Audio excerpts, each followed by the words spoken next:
Sri Lankan Foreign Minister GL Peiris has been in Delhi earlier this week meeting high Indian officials, but particularly our own Foreign Minister, his counterpart, S. Jaishankar. And you've seen a lot of friendly statements come out of there. In fact, if you read the respective readouts from India and Sri Lanka's is even a bit more effusive. It even now refers to India as an essential strategic ally.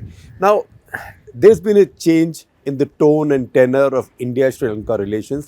It did look like for the past year and a half, relations had gone into a tailspin of sorts. That's because China was really expanding its influence in Sri Lanka. It still is, but a few things went wrong. The first thing that went wrong was Hambantota Port, because Sri Lanka was not able to repay its debt and the Chinese pretty much possessed it, right? The Chinese took the port on a 99-year lease, and you know what a 99-year lease means. So a very important patch of Sri Lankan territory, the Chinese now own. And Chinese also similarly have big projects coming up in Colombo as well, where they also have part ownership. And again, Sri Lanka's economy, if the economy had continued to boom, Sri Lanka is not a poor country. We keep repeating this all the time. Sri Lanka's per capita income is more than twice as high as India's, and Sri Lanka's inequality index is much healthier than India's. In spite of that, Sri Lanka's economy went into a tailspin, and there was a bunch of factors behind it. One, of course, was COVID. Now, Sri Lanka's economy is very tourism dependent. Now, COVID took tourism out. Sri Lanka is not a large economy. Sri Lanka's annual income, the government's annual income is just over $10 billion, right? That's very little. But it's also a country with a very small population, just about 3 crores. Now, because Sri Lanka lost all the tourism income because of COVID, it also lost a lot of the export business. Because what does Sri Lanka export? Sri Lanka is a production hub for a lot of garments, for example. It has done brilliantly on garment. Then it has tea and some other agricultural products and horticultural products. But the fact is that factories suffered from shutdowns or abstentions or low performance because of COVID. Also, because of supply chain disruptions across the world. So that was 1 year of setback to Sri Lanka's economy.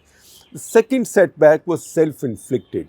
You know, what happens if you think your car is not running all right, if your vehicle is not running all right, your engine is sputtering, it stops every 5 minutes, and then you have to get behind it and call your co-passengers and everybody else around and say कि बेटा मेरी गाड़ी को थोड़ा धक्का दे दो, just push my car ahead, my vehicle ahead, and then it starts again, right? So in that situation, when your vehicle is already sputtering and stopping and only restarting after being pushed, when your economy is really in a bad way, that is the parallel, then suddenly it comes to your head that, you know, this vehicle is polluting the environment because it's using fuel, it's using petrol. How terrible. So let me try and run this vehicle without petrol. So you then say, I am not refilling my gas tank, and gas tank goes empty. That's precisely what Sri Lanka did to itself and to its economy. Its economy was already sputtering. It was already needing aid and support, that is dhakka, a push from behind to get restarted and for government to continue paying its essential bills. In fact, the government came to the verge of devolving on a bond payment. In that situation, President Gotabaya Rajapaksa, and this is a government of the Rajapaksas. Gotabaya Rajapaksa is president, Mahinda Rajapaksa, Basil Rajapaksa. Now, 6 members of the Rajapaksa family hold key portfolios in the Sri Lankan cabinet. In fact, we had earlier done a full CutTheClutter on this, and I will share a link with you. So, what Rajapaksha did, what Gotabaya Rajapaksa, who is now the president and dictator, what he did was the kind of madness that only dictators can think of, or people, elected leaders with dictatorial power can think of. He decided that his country's agriculture will go all purely organic, that Sri Lanka will become the only organic, wholly organic country in the world. He just woke up from his bed one day and he decided to announce it. And then it was done like a diktat from a dictator. What else do dictators do? And immediately he banned the import of chemical fertilizers, pesticides, everything, despite warnings from everywhere. He wasn't going to listen to anybody. He even went to the UN to COP26 and gave a speech boasting about this, that he had set an example which the rest of the world should follow. We then spoke about it in some detail in our episode 836. I'm again sharing a link with you. Please check it out. And that is when we got some pushback from say the activist, pro-organic, anti-chemical agriculture community, saying that we were being too pro-corporate, etc. Usual charges. But the fact is that he's now been proven wrong. And I hate to say that people like us have been proven right, because you don't want to be proven right because people suffered a lot of misery, a large number of innocent people. Sri Lanka has devastated its agriculture. Sri Lanka's rice output has gone down 25%. It's a staple crop in Sri Lanka. 80-90% of Sri Lankans eat rice as their staple. The rice crop has gone down 25%. Its farmers' income has gone down by 33%. This is not my estimate.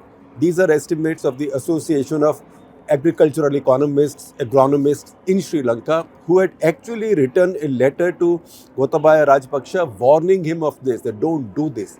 Now what's happened is, last year, say around October, November, once they figured that things had gone really wrong and they had messed up big time.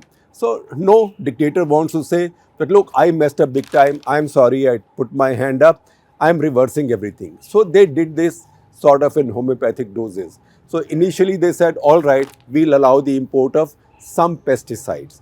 At one point they said that, all right, if you are saying you don't have organic fertilizers, I will import organic fertilizers. This is a time when Sri Lanka is already bankrupt, particularly for foreign exchange. Sri Lankan rupees falling, inflation is going up. They import shipload, SHIPLOAD, right? Shipload, jahaz bharke, of organic manure of some kind from China. As that comes in, now organic manures are not so chaste and not so faultless and not without bugs, because the only reason they function as manures in most cases is that because they have bacteria. They have bacteria which then cause sort of healthy processes in your soil, so your soil becomes more fertile. A lot of the organic fertilizers are like that. This fertilizer, when the Sri Lankan laboratories tested it, they found that it had certain bugs that Sri Lankan land had never seen, that Sri Lankan flora, fauna had never seen. And they figured that if you use this will completely destroy Sri Lankan agriculture, and probably not just the flora, but also harm the fauna as well. So they stopped it. The Chinese refused to take it back, and the Chinese wanted money for it, and Sri Lanka did not have foreign exchange. With great difficulty, they were able to find money, scrounge for money and pay for it. After that, after all of that, Sri Lanka has now announced that they are going to pay a compensation to more than 1 million farmers. It's a country of just over 3 crore people. So now 1 million rice farmers, at least 1 million rice farmers are going to be paid a cash compensation of about 4,000 Sri Lankan rupees. That comes to about 200 million US dollars. So you can calculate in Indian terms, that's about say 1,500, 1,600 crore Indian rupees. That will be paid directly as a compensation to 1 million rice farmers who were forced to switch to organic, and they suffered because of this. So Sri Lankan Agriculture Minister Mahinda Nanda Gamage, who has said that government is going to pay out this $200 million worth of compensation to these million farmers. 200 million is not small change for a tiny economy like Sri Lanka. And then he's also said that he will also pay a subsidy of another $149 million equivalent in Sri Lankan rupees to rice farmers. So first of all, compensation, on top of that, subsidy, because of this forced switch to organic agriculture. In fact, 1/3 of the agricultural land in Sri Lanka had been left dormant. Nobody planted it because you need those pesticides. It's a tropical country. You need those fertilizers. Those were not there. So 1/3 of the land was not even planted. Now Sri Lanka is sort of bending over backwards, walking over backwards, covering up for that folly. But that folly, you messed with the earth, you messed with Mother Earth in this rude manner, and you messed with your country's agriculture and your country's farmers in this rude manner. That's why you find the Sri Lankan government right now being a lot more reasonable, because they also figured who their real friends are. So the Chinese even made it impossible for them over that ship which contained manure, organic manure, that Sri Lanka did not want because it was going to be harmful for them. This is the kind of occasion when friends come to your aid. India, on the other hand, at that point came in with a lot of easy credit and other help, grain, fuel, because Sri Lanka has a big fuel problem. Sri Lanka fell so short of foreign exchange that while it was short of fuel, it still had to shut down one of its refineries because it had no money to import crude oil. In fact, even if you see all the stuff coming out of Sri Lankan foreign minister's visit, and just before that, Sri Lankan finance minister, who's a Rajapaksha, Basil Rajapaksha, one of the brothers of Gotabaya and Mahinda Rajapaksha, he had come visiting. One of the things that comes out is Sri Lankan renewed interest in the Trincomalee oil terminal or Trincomalee oil storage depot, where India has investments and India has interest, because they are now seeing real concern about fuel, their ability to buy fuel, thereby their ability to refine fuel and also sell it to their consumers. Because if you hit your country's citizens, and your country's citizens are not used to extreme poverty, you have fairly well-to-do citizens, say in developed country terms, then you give them trouble over food, fuel, foreign exchange, currency, you are setting yourself up for a big disaster. That's what they are trying to make up for now, and that's where they figured that they have no choice but to lean back on India, and that process has now started. Because, just try and understand what's happening in Sri Lanka in terms of consumers, in terms of ordinary citizens. Food inflation in Sri Lanka at this point is 22%. 22%. It's a lot of inflation for food. So India has been helpful. In fact, even very early on, India agreed to supply Sri Lanka, quickly export to Sri Lanka some fertilizer substitutes or some quick fertilizers. So India sent, for example, liquid nano urea bottles to Sri Lanka because rice needs nitrogen very badly. So this was liquid nano nitrogen bottles. Those were sent to Sri Lanka. Those were exported to Sri Lanka. And also potassium chloride. Potassium chloride, Sri Lanka imported from wherever it could get it. Remember, this has also been a period when we've had global shortage of fertilizers. Even in India, during the season, during the sowing season, we've had large queues, unhappy farmers, particularly phosphatic fertilizers. That is specific to India, DAP for example, but all over the world there's been a shortage of fertilizers. And that is the kind of hole that Sri Lanka has dug for itself. So there are two articles I'll share with you in addition to the links to the earlier CTCs.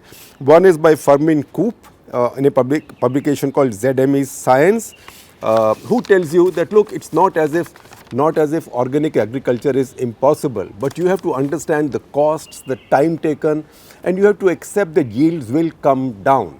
Now, if in the market you can get 3 times the price, as a lot of supermarket shelves now do, they have a separate organic counter for which you pay 3 times the price. So as long as consumers are willing to pay that, you can do organic farming, but you cannot do organic farming to feed your entire country. And that is something our Prime Minister Narendra Modi and BJP government also have to remember, because they keep saying again and again that we are now shifting to zero budget farming or non-chemical farming, particularly along the Ganga. That is another name for organic farming. There is place for organic farming, but by way of diversification in your farming practices, not shifting entirely or at a very large level to organic farming, because the lesson of what that can lead to is available right now. Now, the other article I'll share with you is from Doug Sanders. He is a columnist and an international affairs writer for Canadian paper Globe and Mail, who says that, look, learn from Sri Lanka that all the Western, particularly European fads, do not really work out in real life, particularly for countries that cannot afford wasteful luxuries. So in Europe, etc., in the Western world, in the rich world, there is big fetish right now for organic foods, and they are paying 3-4 times. They are rich countries, they can indulge themselves.